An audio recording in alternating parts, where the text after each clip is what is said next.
She didn't remember the sound of the explosion, only the silence that came after it.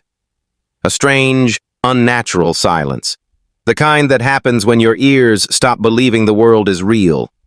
One moment she was sitting in her airplane seat, drifting half asleep as the clouds floated peacefully beneath her. The next moment, the world tore apart.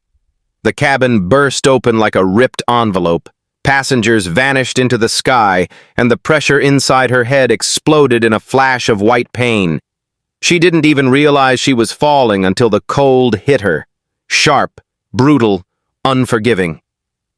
10,000 feet above the earth, her body tumbled through the open sky, powerless and weightless, like a single piece of debris lost in a storm. She couldn't breathe. She couldn't scream.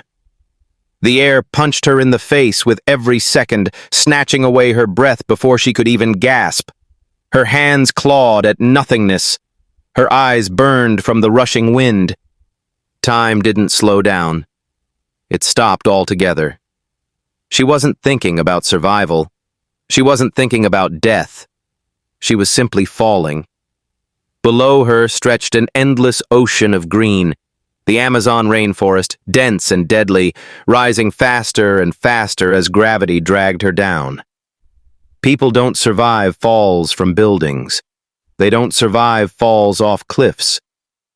But she was falling from the sky itself. Every second carried the certainty that the next would be her last. Yet something inside her refused to let go. A memory, a voice. A feeling that her story wasn't meant to end in the air. While the world spun violently around her, she fought the panic inch by inch, forcing her arms against the wind, trying to level her body just enough to slow down the chaos. She didn't know it then, but instinct, pure human instinct, was already trying to save her. The jungle came closer. Trees turned into spears. The canopy transformed into a wall of darkness. She hit it with a force no human body is designed to endure.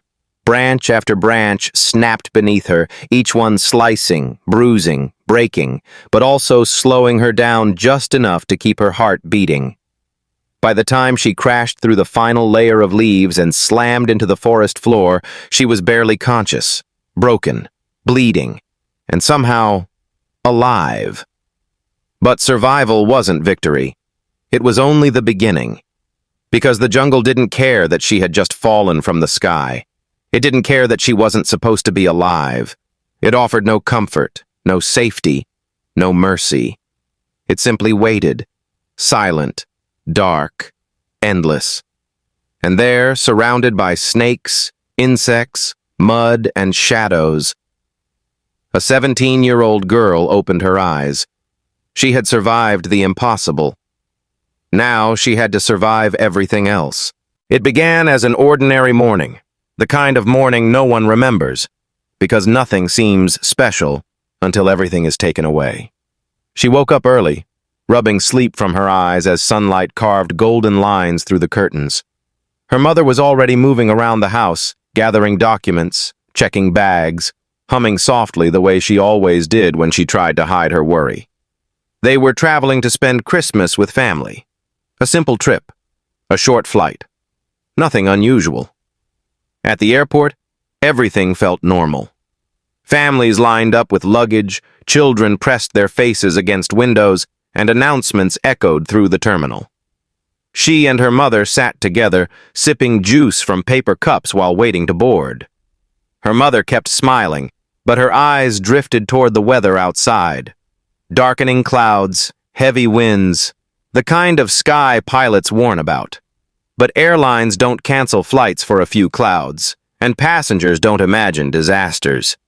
She boarded the plane with the same tired excitement everyone else carried. Seats were tight, the air smelled like fuel mixed with plastic, and flight attendants moved quickly through the aisles helping passengers settle in. She buckled her seatbelt, leaned her head on her mother's shoulder, and closed her eyes as the engines roared to life. Minutes into the flight, turbulence began, not too strong at first, just small jolts that made the overhead lights flicker. People laughed nervously. A few exchanged glances. The flight attendants remained calm, though the way they tightened their grip on the seatbacks didn't go unnoticed. But then the shaking intensified. The plane jolted so hard it felt like being pulled through a storm of fists. People gasped. Drinks spilled. A baby screamed.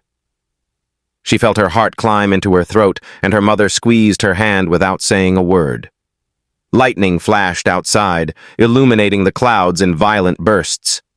A loud bang echoed from beneath the floor, sharp, mechanical, wrong.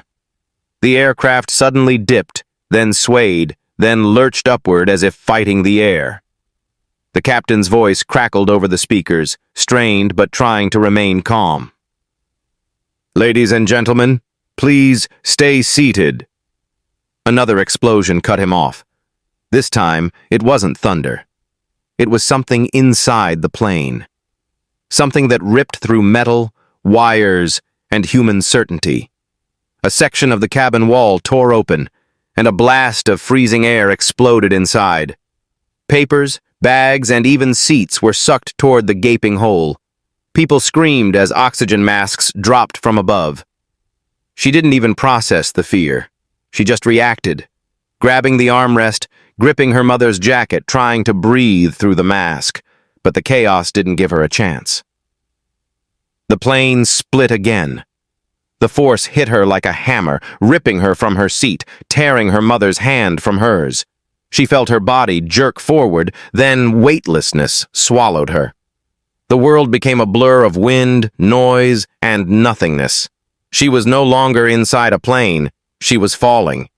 Just for a moment, in the middle of that violent descent, she tried to understand what had happened. Had the plane struck something? Had lightning hit an engine? Why had the cabin torn open? But the sky didn't care about questions. All it offered was cold. Endless cold. As she tumbled farther and farther away from the shattered aircraft, one thought cut through the confusion, sharp and painful. This can't be happening. But it was. And the day that began with warm sunlight and her mother's gentle humming had turned into a nightmare no one could survive. She had no parachute, no control, no hope. But fate had already decided otherwise. She was falling, fast, violently, uncontrollably. The sky devoured her whole as the wind roared past her ears, louder than any sound she had ever heard. It wasn't a scream, it wasn't thunder. It was the sound of death rushing up to meet her. Her arms flailed helplessly, spinning her body in wild circles. Up became down, down became sideways, and everything around her blended into a dizzying swirl of gray clouds and shattered debris from the plane. The cold hit her like a slap, harsh and immediate. The air was so thin she could barely take a breath. Every inhale felt like needles scratching her throat. She could feel the pressure squeezing her chest, stealing her breath as she tried to make sense of the impossible.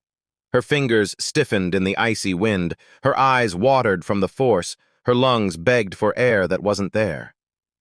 Somewhere above her, wreckage from the plane was still falling. Metal panels, torn fabric, pieces of luggage. Each fragment tumbled through the sky like deadly confetti. She caught glimpses of them as she spun, each one a reminder of the horror she had just escaped. Somewhere in that chaos, the rest of the passengers were falling too. She tried not to think about that. As the wind pushed against her face, she finally realized what was happening. She, a 17-year-old girl with no parachute, was plummeting from 10,000 feet. Survival was not just unlikely, it was impossible. But the human mind is strange. Even while facing certain death, it tries to find order in chaos. Her thoughts flickered violently, jumping from fear to disbelief to memories she didn't even know she remembered. She thought of her mother. Was she still in the plane? Was she falling too? The thought shattered her heart, but she had no time to grieve. The earth was rushing upward, growing larger and more terrifying with every second. Through the blur of wind and terror, she noticed something. A vast green forest stretching endlessly beneath her. A thick, dense jungle. The canopy looked soft from far away, like a giant cushion of leaves. But she knew better. Those trees were giants, and hitting them at full speed was like hitting concrete. Still, in some small, fragile way, the sight of the trees offered hope. If she landed there, if the branches broke her fall, maybe, just maybe, a miracle could happen. Her body rotated again, and now she faced upward, the torn sky spinning above her. For a moment she saw the last piece of the plane dropping like a burning comet. Flames licked the metal edges, black smoke trailed behind it, and then it vanished beneath the clouds. Gravity seized her again, pulling her downward at terrifying speed. Her legs kicked instinctively, uselessly, her arms stretched outward, fighting the wind. Her entire body trembled from fear and cold. Every second felt like a lifetime. She remembered something she'd once seen, skydivers spreading their arms and legs to slow their descent. It was a long shot, a foolish idea, but it was the only thing she had. She forced her limbs outward, flattening her body against the wind. The air resistance didn't stop her fall, but it did slow it, just a little. Just enough. The jungle was close now. She could see the individual treetops, sharp and rigid, not soft at all.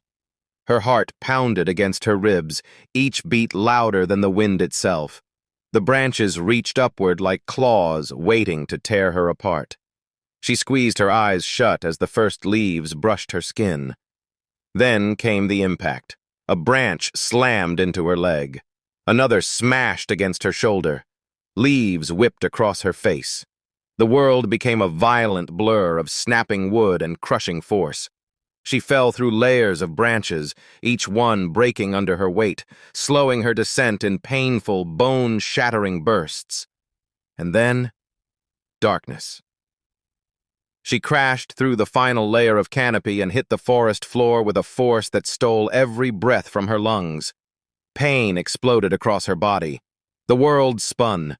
Her ears rang. The sky disappeared behind the wall of trees. She wasn't dead. She wasn't alive, not really. She was something in between, broken, breathless, but still holding on. A girl who had just survived the sky. At first there was only silence, thick, suffocating, endless. She didn't know how long she had been unconscious. Seconds? Hours? The world felt distant, muffled, almost unreal. She tried to open her eyes, but the darkness pressed against them like a weight. Her body refused to move. Slowly, painfully, sensation returned. A sharp ache pulsed in her shoulder, a burning throb radiated from her leg, and her entire body felt battered, as if she had been struck by a storm of stones. She breathed in, but the air tasted of mud and damp leaves, thick and humid. Every inhale sent pain shooting through her ribs. Somewhere nearby, insects buzzed, leaves rustled. The world around her was alive, whispering in a language she didn't understand. When she finally forced her eyes open, the first thing she saw was green.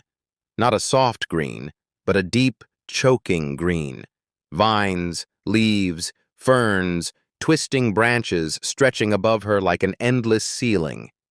She was lying on the forest floor, half covered in dirt, with pieces of shattered branches scattered around her. Her clothes were torn, her arms scratched, her hands stained with blood and mud.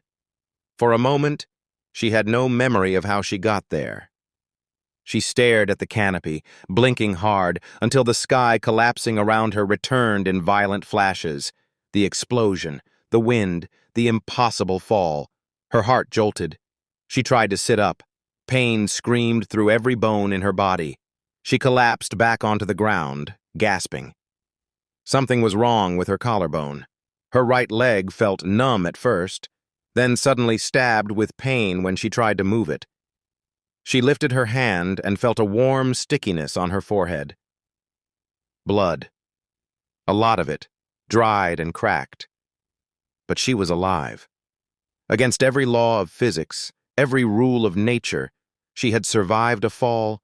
No one survives. The realization hit her harder than the branches had. She should have been dead.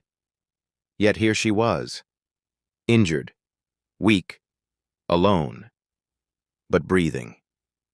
The jungle around her was thick with sound. Birds screeched in the distance.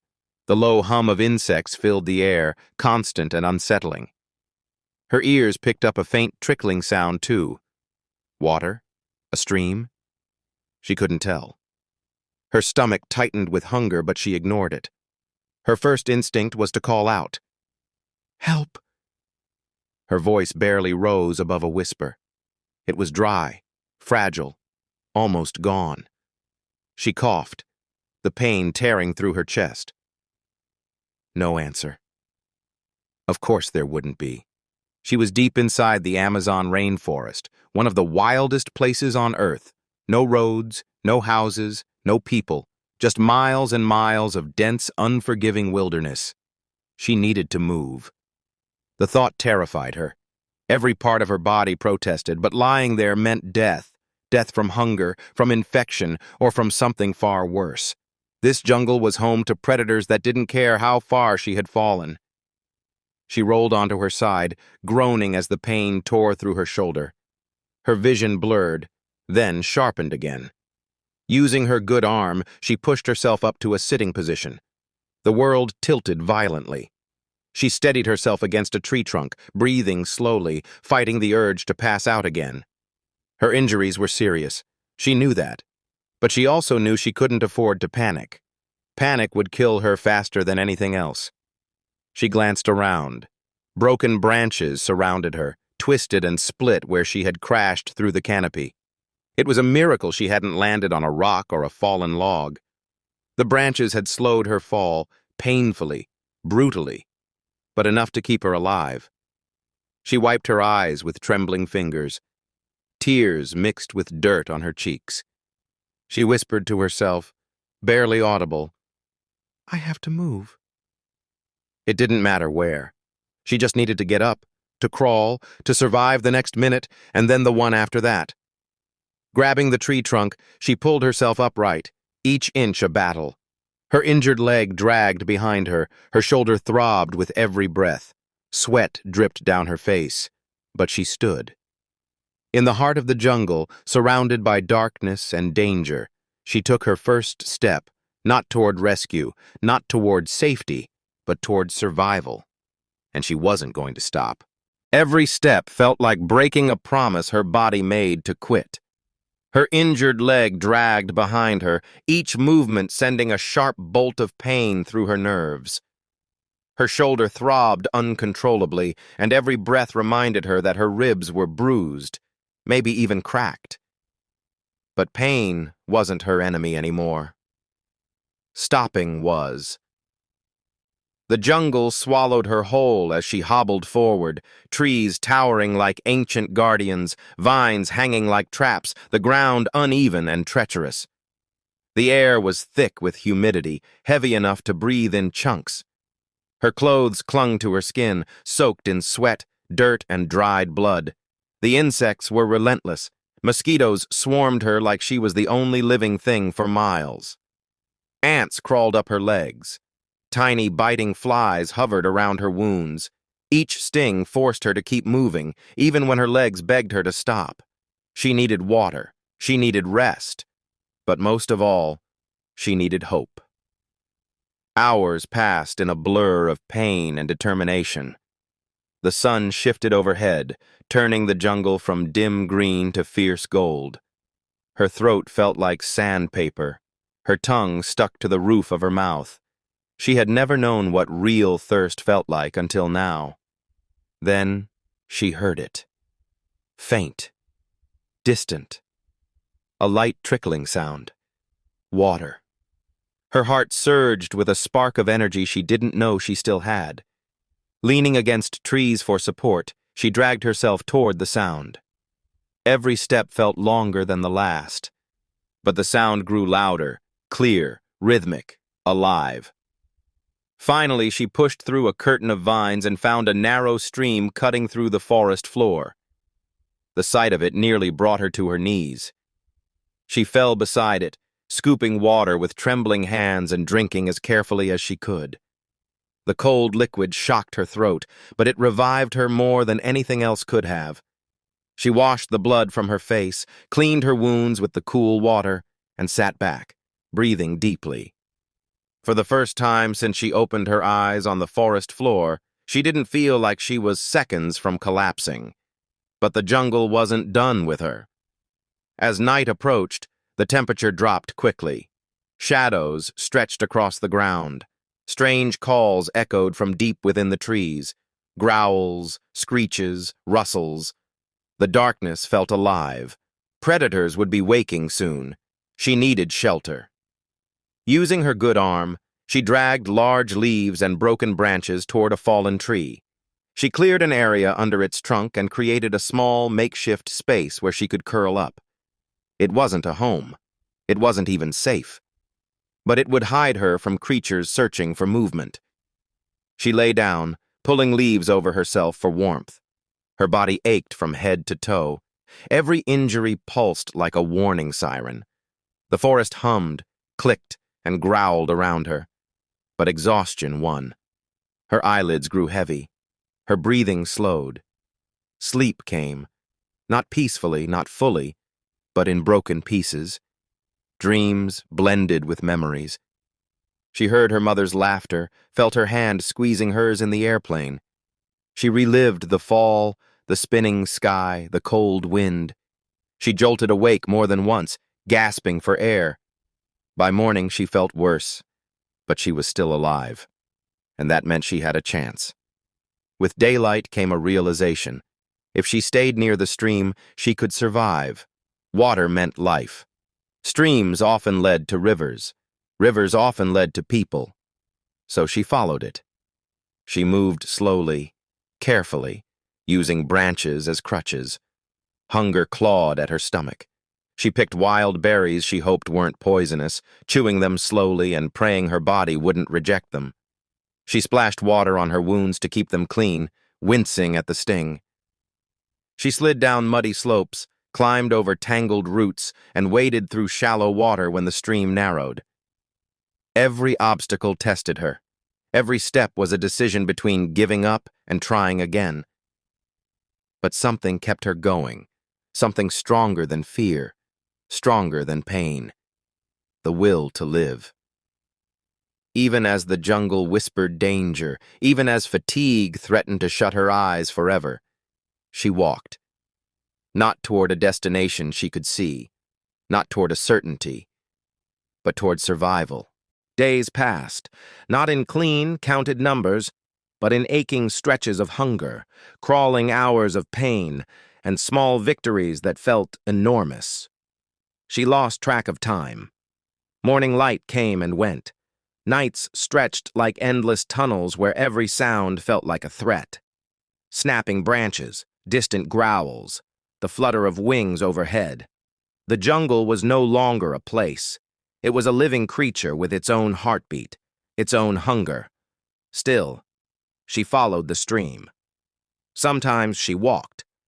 Sometimes she crawled.